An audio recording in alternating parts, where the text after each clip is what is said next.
Minister for National Security and Intelligence, Child Poverty Reduction and Ministerial Services of New Zealand. I invite her to address the Assembly. Ina mana, ina reo, raurangatira mā, kua hui mai nei I tēnei whare nui o te ao. Nā mihi mai aha kia koutou katoa, mai I toko whenua o Aotearoa. Tuia ki runga, tuia ke raro, ka rongo to pō ka rongo te ao. Nō reira, tēnā koutou katoa. Mr. President, Mr. Secretary-General, friends, I greet you in Te Reo Māori, the language of the tangata whenua or First People of Aotearoa, New Zealand. I acknowledge the leaders who are here, gathered in person after a long and difficult period. And as is tradition in my country, I also acknowledge those who have passed. Loss brings with it a chance for reflection. And as leaders between us, we each represent countries and communities who have lost much in these past few years. Through famine, severe weather, natural disasters, and a pandemic. COVID-19 was devastating. It took millions of lives. It continues to impact on our economies and with that, the well-being of our people.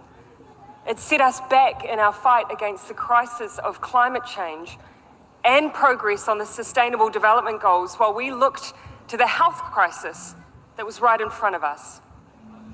And while we enter a period now where the crisis is subsiding, the lessons cannot. COVID schooled us. It forced us to acknowledge how interconnected and therefore how reliant we are on one another. We move between one another's countries with increasing ease. We trade our goods and services.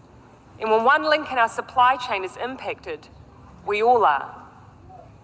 The lessons of COVID are in many ways the same as the lessons of climate change.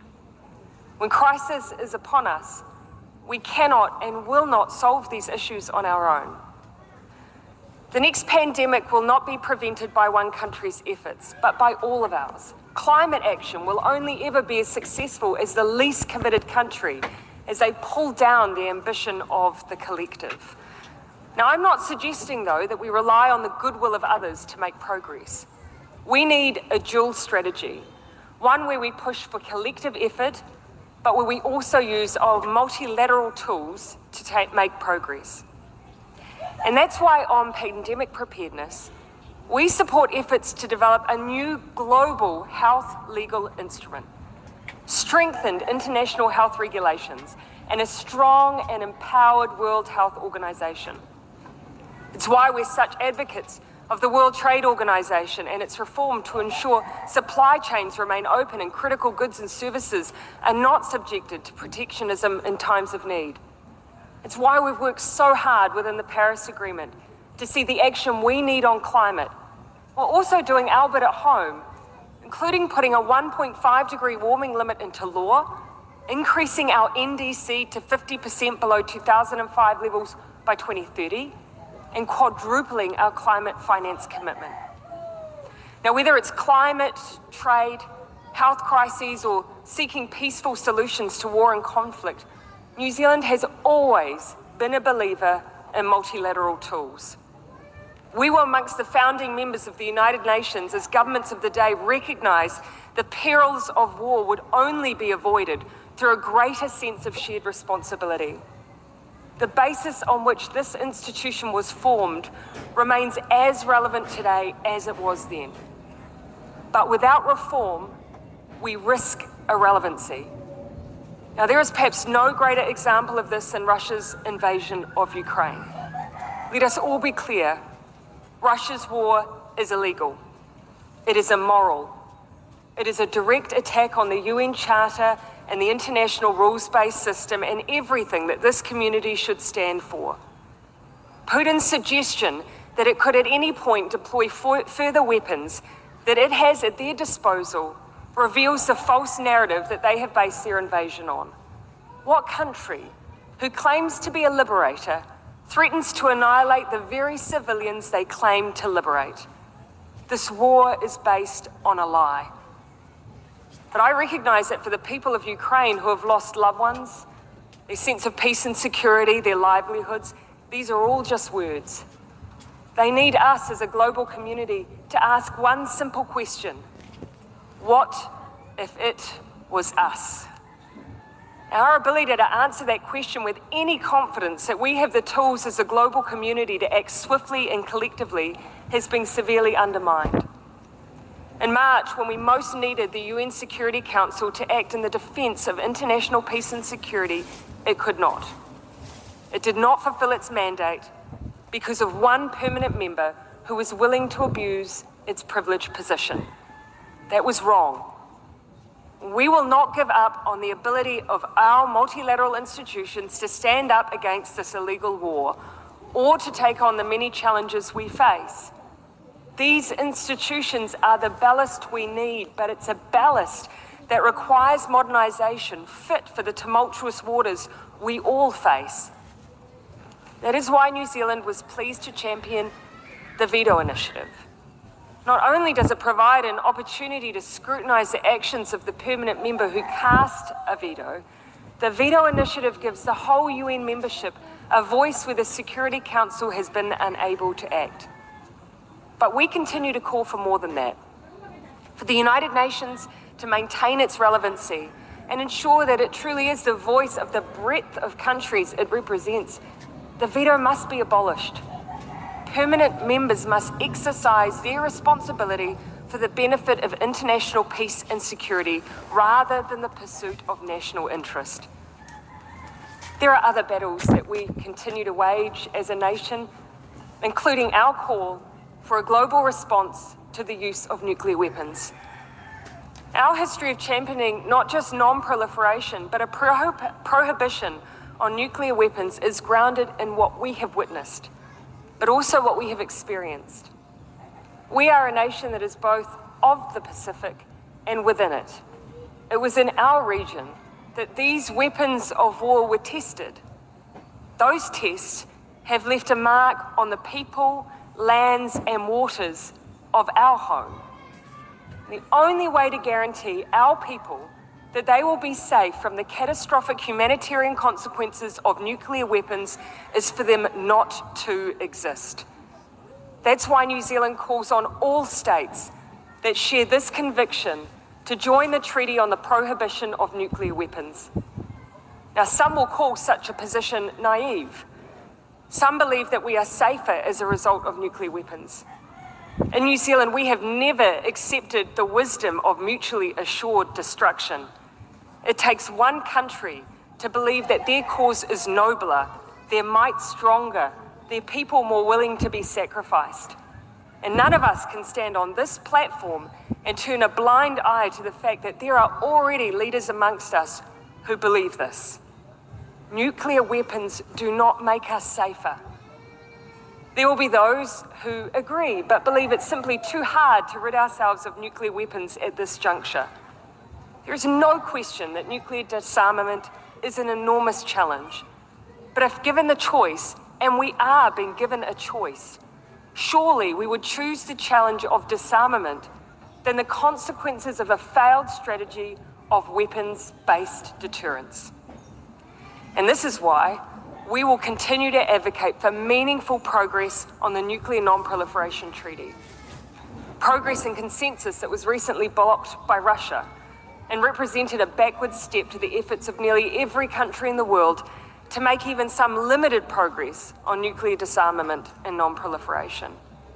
None of this will stop New Zealand's advocacy. We will remain a strong and passionate advocate for efforts to address the weapons of old. But we'll also be an advocate to address the weapons that are new. After all, the face of war has changed, and with that, the weapons used. The tools used to challenge the statehood of others are hidden and more complex. Traditional combat, espionage, and the threat of nuclear weapons are now accompanied by cyber attacks, prolific disinformation, and manipulation of whole communities and societies.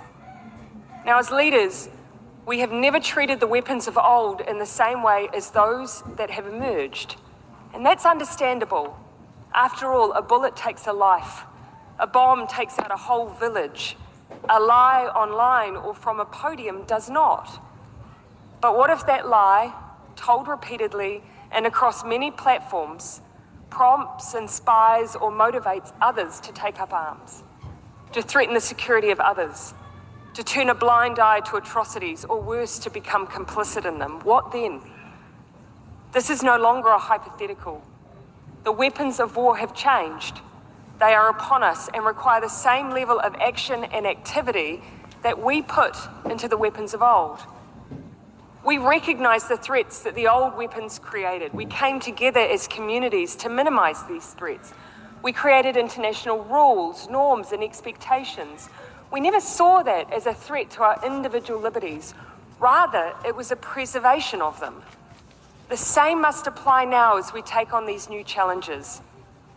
In New Zealand, we deeply value our right to protest. Some of our major social progress has been brought about by hekoi or people power, becoming the first country in the world to recognise women's right to vote, movement on major Indigenous and human rights issues, to name but a few. Upholding these values in a modern environment translates into protecting a free, secure, and open internet. To realise all of the opportunities that it presents in the way we communicate, the way we organise, the way we gather. But that does not mean the absence of transparency, expectations, or even rules, if we correctly identify what it is we are trying to prevent. And surely we can start with violent extremism and terrorist content online. On the 15th of March 2019, New Zealand experienced a horrific terrorist attack on its Muslim community. More than 50 people were killed as they prayed. The attack was live streamed on a popular social media platform in an effort to gain notoriety and to spread hate. At that time, the ability to thwart those goals was limited, and the chances of government alone being able to resolve this gap was equally challenging. And so that's why, alongside President Emmanuel Macron, we created the Christchurch Call to Action. The core community has worked together to address terrorism and violent extremist content online. And this important work progresses. We have demonstrated the impact we can have by working together collaboratively.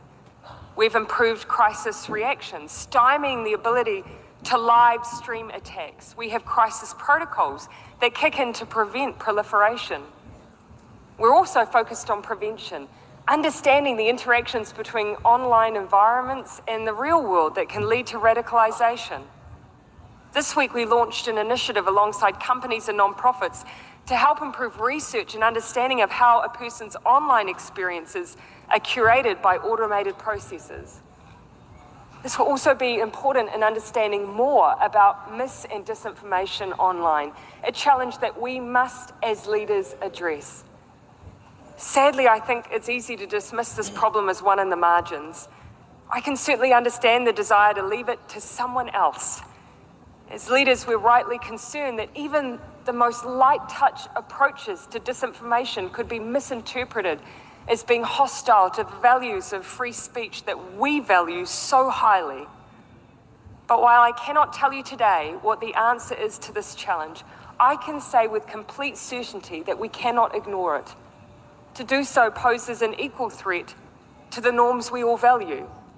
After all, how do you successfully end a war if people are led to believe the reason for its existence is not only legal but noble? How do you tackle climate change if people do not believe it exists?